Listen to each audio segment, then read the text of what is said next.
کانوں کا سفر کرتی ایک ناقابل یقین سانپ کتھا۔ کبھی کبھی انسان کی زندگی میں ایسے واقعات رونما ہوتے ہیں جنہیں دیکھ کر بھی عقل تسلیم نہیں کرتی۔ ایسا ہی واقعہ میری زندگی میں پیش آیا جسے میں باوجود اتنے سال گزرنے کے بعد بھی نہ بھول پائی۔ میں ایک دائی ہوں، میری ماں بھی دائی تھی، مجھے بھی بچپن سے اس نے اپنے ساتھ رکھا اور یہی ہنر مجھے بھی سکھایا۔ میری شادی چکوال کے ایک قریبی گاؤں میں ہوئی۔ میرے خاوند کا اپنا چھوٹا سا کریانہ اسٹور تھا۔ یہ آج سے لگ بھگ نصف صدی پہلے کی بات ہے۔ سپنا ہمارے گاؤں کی سب سے خوبصورت اور خوبصورت لڑکی تھی۔ جہاں سب اس کی خوبصورتی کے معترف تھے وہاں اس کی خوبصورتی کے بھی چرچے تھے۔ جب میری شادی ہوئی تو مجھے ملنے آئی۔ میں اس کی خوبصورتی دیکھ کر دنگ رہ گئی۔ میں اس کے حسن سے متاثر ہو گئی تھی۔ آہستہ آہستہ میری اور اس کی دوستی ہو گئی۔ میں نے کچھ دن بعد اپنے شوہر کی اجازت سے اپنا کام گاؤں میں شروع کر دیا۔ جس گھر بھی جاتی وہاں سپنا کا ہی تذکرہ ہوتا۔ اس کی منگنی ساتھ والے گاؤں کے چودھری سے ہو چکی تھی۔ چند ماہ بعد شادی تھی اور اس کی ماں خوب تیاریاں کر رہی تھی۔ انہی دنوں یہ دلخراش واقعہ پیش آیا۔ اس دن گرمی عروج پر تھی۔ میں دوپہر کو گھر میں آرام کر رہی تھی کہ سپنا کی ماں بھاگی بھاگی میرے پاس آئی۔ رانی جلدی سے چل، سپنا کی طبیعت سخت خراب ہے، جلدی اٹھ میری سونی۔ میں فوراً اٹھی اور سپنا کے گھر پہنچی تو اس کی حالت گہر تھی۔ پوچھنے پر سپنا نے بتایا کہ 3-4 دن سے طبیعت سخت سست ہے۔ اب رات سے سخت چکر اور متلی محسوس ہو رہی ہے، کچھ ہضم نہیں ہو رہا۔ ان دنوں ہمارے گاؤں میں کوئی ڈاکٹر نہ تھا، ایک نیم حکیم تھے جو شاذ و نادر ہی کوئی ان کے پاس جاتا تھا۔ کوئی زیادہ گمبھیر مسئلہ ہوتا تو شہر کو بھاگتے۔ گاؤں میں اور بھی کوئی سہولت نہ تھی، نہ بجلی نہ گیس، پانی بھی کوسوں دور نہر سے دور بھر کر لانا پڑتا تھا۔ بہرحال میں نے سپنا سے کہا، فکر نہ کر، ملیریا لگتا ہے، دوائی کھا اور ساتھ جتنے میٹھے چوس سکتی ہے چوس لے، اس کے علاوہ دودھ سوڈا بھی پی لے۔ میں کچھ دیر وہاں بیٹھی اور پھر گھر واپس آ گئی، مگر سپنا بیچاری ٹھیک نہ ہو سکی۔ دن بہ دن اس کی حالت بگڑتی گئی۔ میں گھریلو مصروفیات کی وجہ سے اس کے گھر جا نہ سکی۔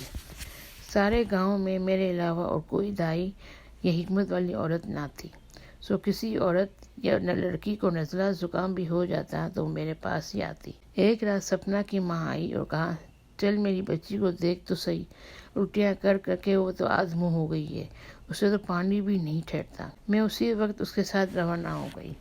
جب میں نے غور سے اس کا معائنہ کیا تو میری روح اندر تک لرز گئی۔ میں نے سانس روک کر سپنا کو دیکھا، مگر اس کے چہرے پر وہی معصومیت، وہی نور تھا، لیکن اس کی نبض، اس کی دھڑکن کچھ اور ہی بتا رہی تھی۔ میں نے اس کی والدہ کو باہر بھیجا اور سپنا سے کہا، تمہیں سب کچھ سچ سچ بتانا ہوگا کہ کس کا ظلم و زیادتی ہے۔ وہ بیچاری میری بات سمجھ نہ سکی اور بولی، رانی باجی کیا بات ہے، کیسا ظلم و زیادتی؟ میں بولی، سپنا تمہیں معلوم ہے تم ماں بننے والی ہو۔ سپنا میری بات سنتے ہی سکتے میں آ گئی۔ کافی دیر بعد وہ کچھ سنبھلی اور بولی، باجی صحیح طرح چیک کریں، یہ کیسے ہو سکتا ہے، تمہیں دھوکا ہوا ہوگا۔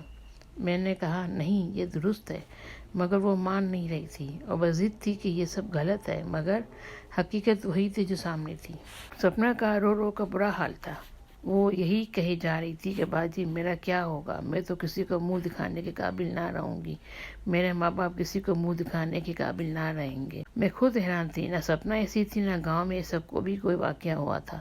اس وقت آج کے حالات سے مختلف حالات تھے، سب ایک دوسرے کا خیال رکھتے تھے، سب ایک دوسرے کی عزت کے محافظ تھے، سب کی عزت سانجھی ہوتی تھی، ہر طرف پیار محبت اور سکون تھا، مگر یہ مسئلہ سمجھ سے بالاتر تھا۔ آخر میں نے سپنا کی ماں سے بات کی، وہ صدمے کے مارے بے ہوش ہو گئی۔ اسے ہوش آئے تو سپنا کو غلط سلط بولنا شروع ہو گئی۔ میں نے اسے سمجھایا کہ مسئلہ ایسے حل نہ ہوگا، اسے شہر لے چلتے ہیں، وہاں کسی سرکاری اسپتال میں ڈاکٹر سے مشورہ کرتے ہیں، ہو سکتا ہے میں ہی غلط ہوں۔ میں سپنا کی ماں اور سپنا اگلے دن شہر آ گئی اور ایک مشہور سرکاری ہسپتال میں لیڈی ڈاکٹر کو دکھایا۔ اس نے بھی وہی کہا جو میں پہلے کہہ چکی تھی۔ میں نے ڈاکٹر سے کہا کہ آپ ہی ہماری مدد کریں، اس لڑکی کو تو کسی نے چھوا تک نہیں، یہ کیسے ہو گیا؟ مگر وہ ہماری بات ماننے کو تیار نہ تھی۔ ہم نے منت سماجت کی کہ اس مسئلے کو ختم کر دو۔ سپنا کی ماں نے اپنا دوپٹہ ڈاکٹرنی کے قدموں پہ رکھ دیا۔ سپنا نے اس کے ہاتھ پاؤں پکڑ لیے، اس کا دل پسیج گیا اور شام تک ہم فارغ ہو کر گھر آ گئے۔ سپنا 1 مہینے میں دلہے لٹھے کی مانند ہو گئی تھی۔ ہم مطمئن تھے کہ کانوں کان کسی کو خبر نہ ہوئی، مگر حیرانگی بدستور تھی کہ آخر یہ سب ہوا کیسے۔ چند دن وقت گزرے تھے کہ پھر سے سپنا کی حالت وہی ہو گئی۔ ہم سخت پریشان تھے کہ آخر یہ سب کیا ہے۔ لڑکی ذات ہے، کسی دوسرے سے بات بھی نہ کر سکتے تھے۔ میں نے کہا کہ اس کو کوئی انفیکشن ہو گیا ہے، سو میں نے خود سے تیار کر کے اسے ایک دوائی دی، مگر 1-2 ہفتوں کے دوران ہی سپنا کا جسم حیران کن حد تک پھول گیا۔ اسی دوران سپنا کی خوراک میں اضافہ ہو گیا اور چند دن بعد اسے عجیب و غریب دورے پڑنے شروع ہو گئے۔ وہ دودھ سیروں کے حساب سے پی جاتی۔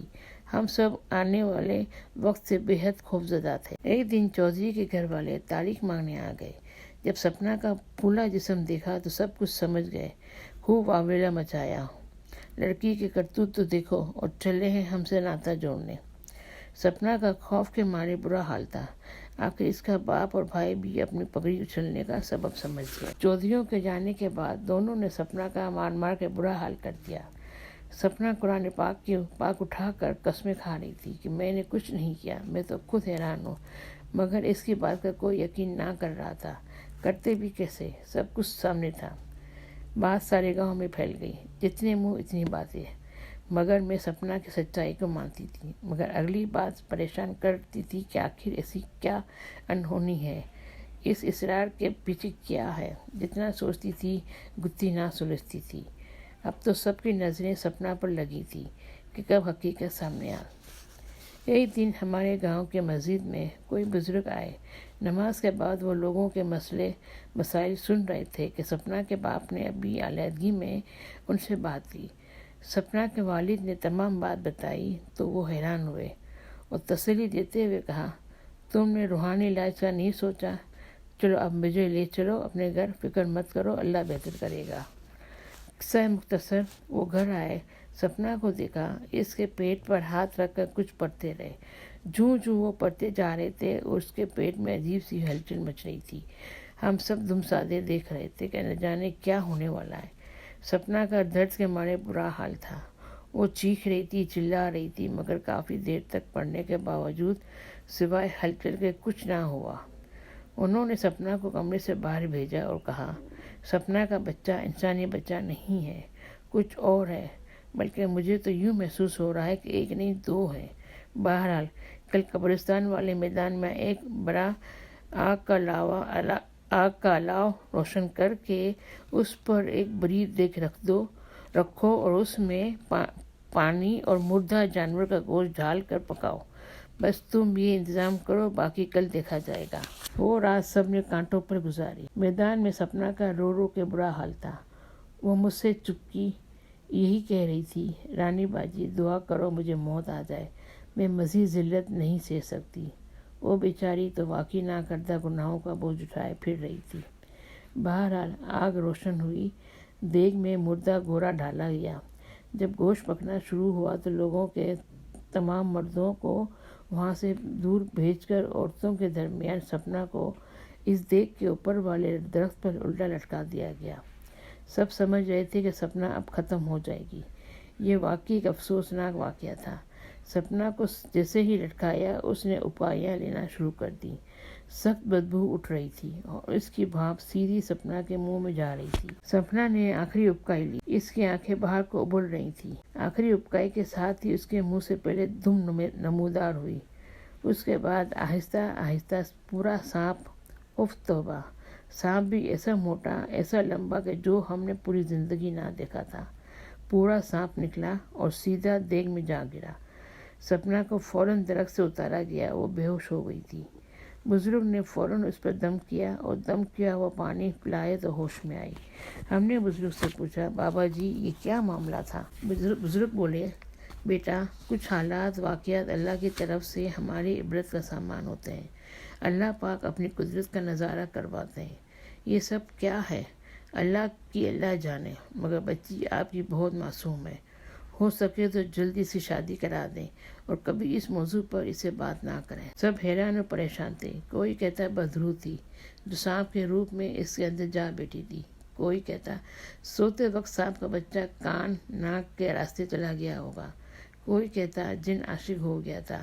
گرج کے جتنے منہ اتنی باتیں۔ عقل سے مادرہ یہ واقعہ اگر میں نے نہ دیکھا ہوتا تو شاید میں بھی کبھی یقین نہ کرتی، مگر یہ ایک افسوسناک واقعہ تھا جو سپنا کے ساتھ پیش آیا تھا۔ اور پھر اس سے بھی زیادہ دکھ اور افسوس کی بات یہ ہوئی کہ اس واقعے کے چند دن بعد سپنا سانپ کے ہی ڈسنے سے ہلاک ہو گئی تھی۔ حیران کن صورت اس وقت سامنے آئی جب دفنانے کے اگلے دن لوگ اس کی قبر پر فاتحہ خوانے کے لیے گئے تو تازہ گلاب کے پھولوں سے اس کی قبر ڈھکی ہوئی تھی اور اس کے سہرانے ایک بالکل ویسا ہی سانپ بیٹھا تھا جیسا اس کے پیٹ سے نکلا تھا۔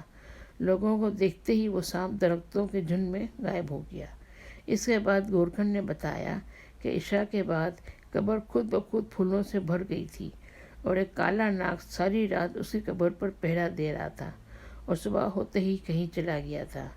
اس کے کچھ عرصے کے بعد میں بھی گاؤں سے شہر آ گئی، پھر کبھی وہاں جانا نہ ہوا اور نہ ہی کبھی دل چاہا۔ اتنے برس گزر جانے کے بعد بھی آج تک یہ واقعہ میرے لیے ہنوز ایک معمہ بنا ہوا ہے کہ آخر سانپ اور سپنا کے درمیان کیا رشتہ تھا۔